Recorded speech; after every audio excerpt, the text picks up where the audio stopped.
Well, temperatures have climbed up to 17 degrees above the January average today over southeast Australia.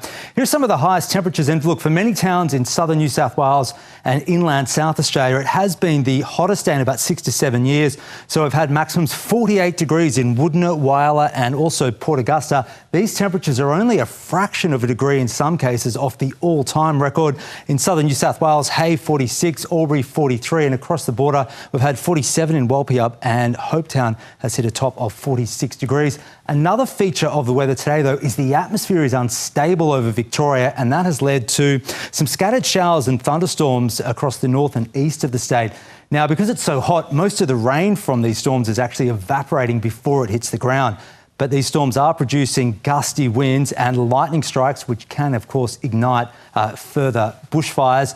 And because the atmosphere is unstable, we've had this very impressive pyrocumulonimbus cloud over that fire at Mount Lawson in the northeast corner of Victoria. So what's happening here is the heat and the smoke from the bushfire is causing the air above it to rise up through the atmosphere and essentially generate a thunderstorm like you'd normally see. We can even see that storm on the radar. Here it is building through the early hours of this afternoon. There's the lightning, but just the last hour or two, you can see it looks like it has weakened, thankfully. So hopefully we'll see no more pyrocumulonimbus clouds from those fires today, Ruby.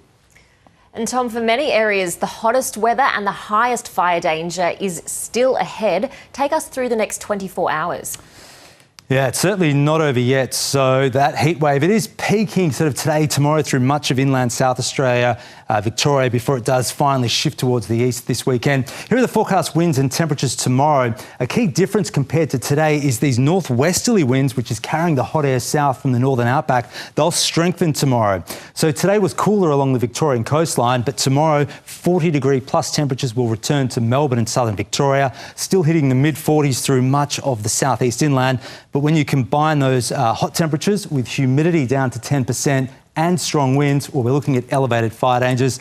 They're forecast to be extreme through Victoria, but catastrophic, the red, which is the highest fire danger through many parts of northern and western Victoria tomorrow. That means fires will be fast-moving, uncontrollable, unpredictable, and essentially even well-prepared homes are not safe when you have fire dangers that are catastrophic. Extreme fire dangers tomorrow are predicted also for many parts of South Australia, Ruby. And finally, Tom, when will the much welcome cool changes arrive? All right, well, let's keep tracking these temperatures then. So you can see a southwesterly change. There it is tomorrow night, pushing inland through South Australia, probably reaching Melbourne tomorrow evening. But ahead of that change, the northwesterlies will carry the hottest air to eastern New South Wales on Saturday. So that's when Sydney is likely to hit about 42 to 43 degrees. And again, we'll have some stronger winds on Saturday ahead of that change. So extreme fire danger, the orange around Sydney and also some southeast parts of New South Wales. Ruby, at this stage, the southerly change should hit Sydney late Saturday night, just before midnight.